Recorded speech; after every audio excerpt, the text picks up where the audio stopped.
धीरे आप चलेंगे। अगर आपको कुछ इसमें समझ नहीं आता है, you can ask the doubts in the comment section. पहला क्या है, this is section 179 chapter 12 meeting and power of board of directors and rules क्या हैं इनके। The meeting and power of board of directors rules 2014। ये board of director exercise कर सकता है अपनी powers freely at board meeting में कर सकता है, या फिर RBC resolution wise circulation section 175 के अकॉर्डिंग कर सकता है, या फिर बोर्ड कैसे एक्सरसाइज कर सकता है।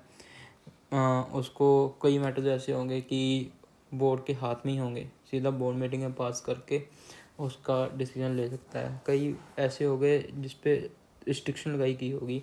अगर मान लीजिए कि XYZ मैटर है और बोर्ड में उसने डिसीजन ले लिया, और जैसे कोई यूनिट सेल करना है, अंडरटेकिंग का कोई यूनिट सेल करना है, तो पहले बोर्ड ने उस पर डिसीजन ले लिया, बोर्ड रेजोल्यूशन पास कर दिया, और उसके बाद ऐसा जनरल मीटिंग में भी मेंबर्स से, क्योंकि ये इंपॉर्टेंट डिसीजन आ जाते हैं तो मेंबर्स का कंसेंट इसमें ज़रूरी हो जाता है, तो इसमें स्ट्रेन लगाया जा सकता है। तो SR या OR के according with consent of members eight general meeting और SR। उसके बाद section 179 power of board of directors, ये वाला पार्ट हम थोड़ी देर में आते हैं इस पर। और उसके बाद पहले powers of board of directors exercisable at board meeting. Section एक अपन को ध्यान होगा कि सेक्शन 175 में बोर्ड सर्कुलेशन के रेजोल्यूशन वाइज सर्कुलेशन हो जाता था, बोर्ड मीटिंग बुलाने की कोई ज़रूरत नहीं पड़ती थी। तो इसके एग्जांपल्स हैं सेक्शन 161 में, अगर अपन एडिशनल ऑल्टरनेट डायरेक्टर अपने अपॉइंट करने होते थे तो रेजोल्यूशन वाइज सर्कुलेशन के अकॉर्डिंग हो सकते थे, बिकॉज उसमें कोई स्पेसिफिक कंडीशन नहीं था कि वो बोर्ड मीटिंग के द्वारा ही होने चाहिए। तो ये सेक्शन 179 कहता है कि ये जो मैटर्स हैं, पावर हैं बोर्ड ऑफ डायरेक्टर्स की, ये बोर्ड मीटिंग में ही एक्सरसाइज हो सकती हैं, ये रेजोल्यूशन वाइज सर्कुलेशन से नहीं एक्सरसाइज हो सकती। इसमें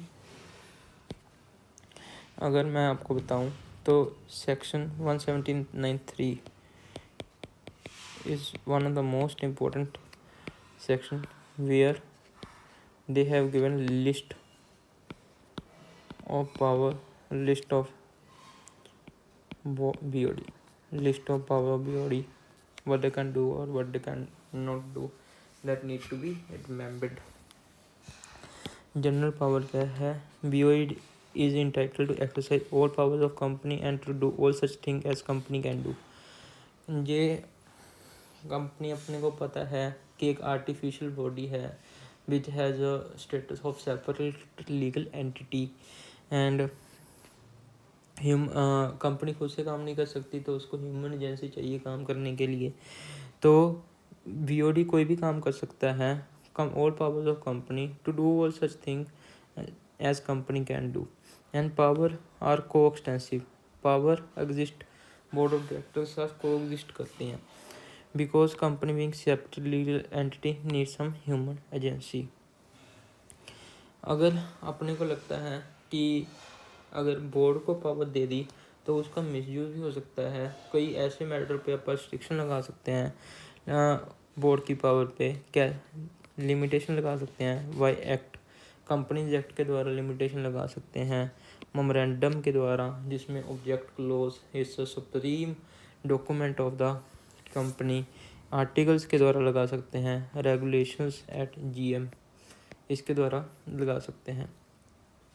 और उसके बाद सेक्शन 179 सब सेक्शन 2 क्या कहता है? No retrospective effect, past effect नहीं होगा on power of BOD by regulation at GM।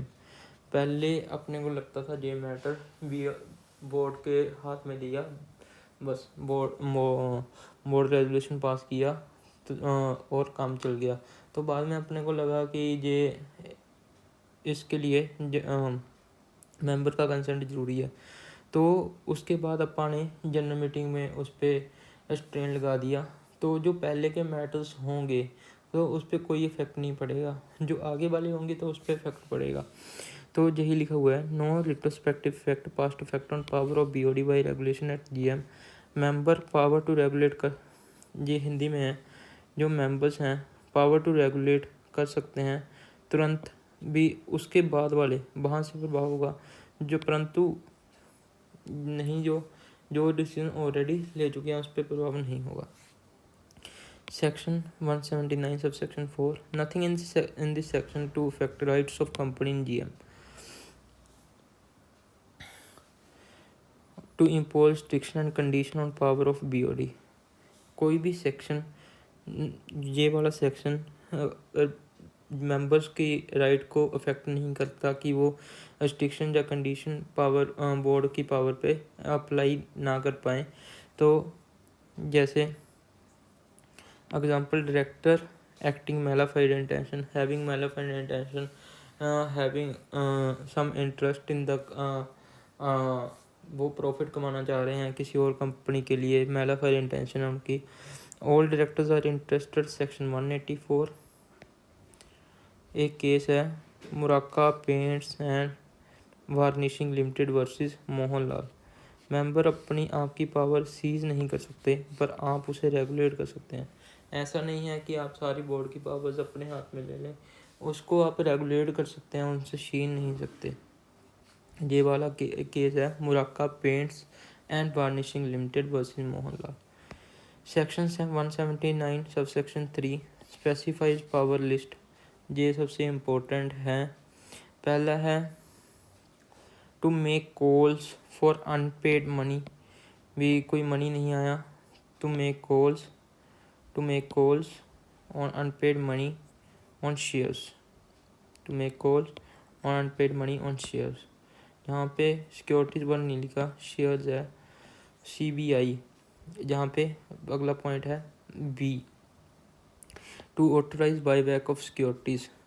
Board का पावर है ऑथराइज कर सकता है बाईबैक ऑफ सिक्योरिटीज़। सेक्शन 68 में हम इससे पढ़ते थे।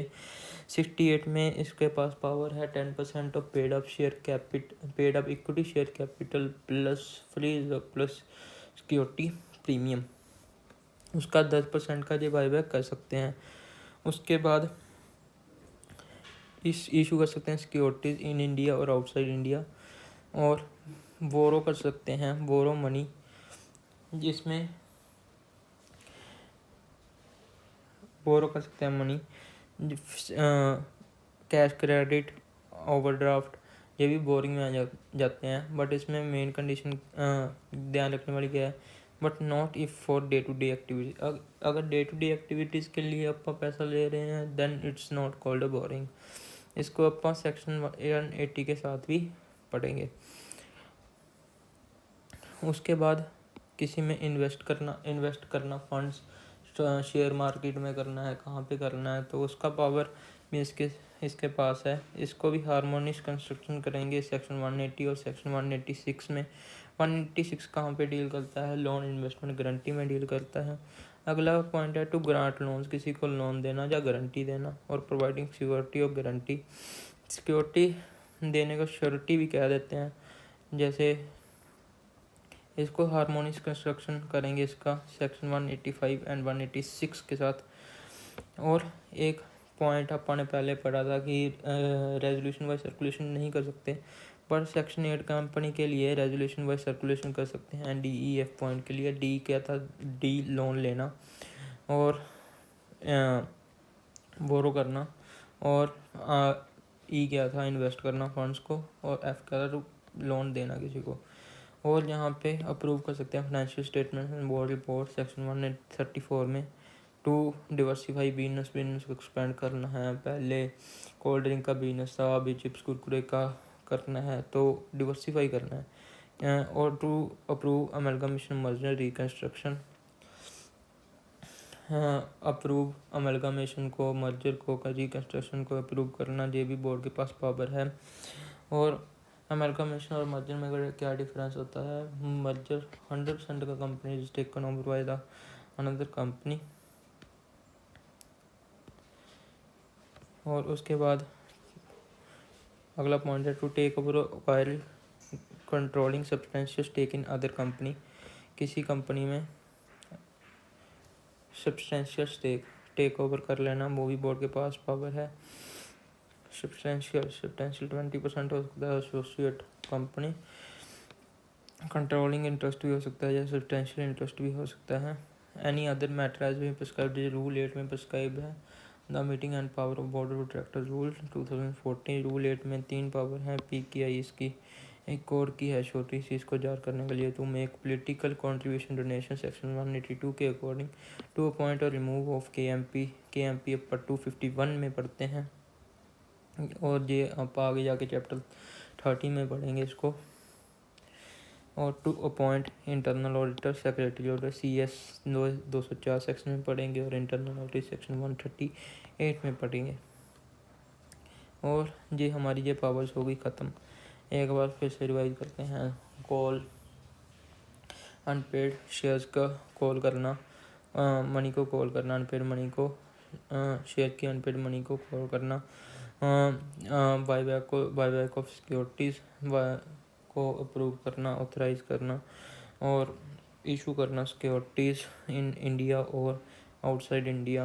बोरो पैसा लेना, कैश क्रेडिट ओवरड्राफ्ट से अगर डे टू डे एक्टिविटी से ले रहे हैं उसको हम बोरिंग नहीं मानेंगे। इन्वेस्ट करना फंड्स को, और उसके बाद लोन देना, किसी को गारंटी देना, फाइनेंशियल स्टेटमेंट ऑफ बोर्ड को अप्रूव करना, डिवर्सिफाई करना बिजनेस को, अप्रूव अमेलगमेशन मर्जर करना, रिकन्स्ट्रक्शन करना। रिकन्स्ट्रक्शन में 2 रिकन्स्ट्रक्शन आए थे, internal reconstruction, external reconstruction. Take over करना, एक्वायर करना, controlling of substantial stake in company, any other matter as may prescribed that is prescribed in rule number 8। To make political contribution donation section 182 to point or remove of KMP 251 to point internal auditor secretary auditor।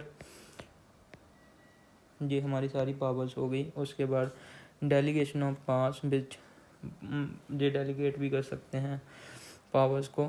Close DEF में जिसमें तो बोरो पड़ा था, बोरो पैसा लेना, invest करना funds को। और F से क्या पड़ा, F क्लोज में क्या पड़ा था अपन ने कि लोन देना या गारंटी देना। कंडीशन इम्पोज कर सकते हैं such as borrowing in investment, loan, guarantee. Borrowing में amount up to which borrowing can be made, पैसा लेना कितना है वो उस पर रिस्ट्रिक्शन इम्पोज करना है। इन्वेस्टमेंट अमाउंट, पर्पस, इन्वेस्टमेंट कितना अमाउंट इन्वेस्ट करना है, कौन से पर्पस के लिए करना है। और लोन गारंटी, टोटल अमाउंट कितना देना है, और purpose, max amount for each purpose. और उसके बाद डेलीगेशन किसको कर सकते हैं, that is the main important committee of directors, that is audit committee को, एक विजिलेंस मैकेनिज्म कमेटी, एक nomination and remuneration committee, stakeholder relationship committee, एक अपने बड़ी सेक्शन 135 में CSR कमेटी, एंड सेक्शन 177 में AC, 170 NRC मैनेजिंग डायरेक्टर, 254 में manager, 253 इन दोनों को मैनेजर में पर्सनल दिया जाता है। Personal officer of company, a branch principal officer there of establish derived, a banking company exclude करते हैं अगर RBI से लोन लेते हैं या बैंक से लोन लेते हैं।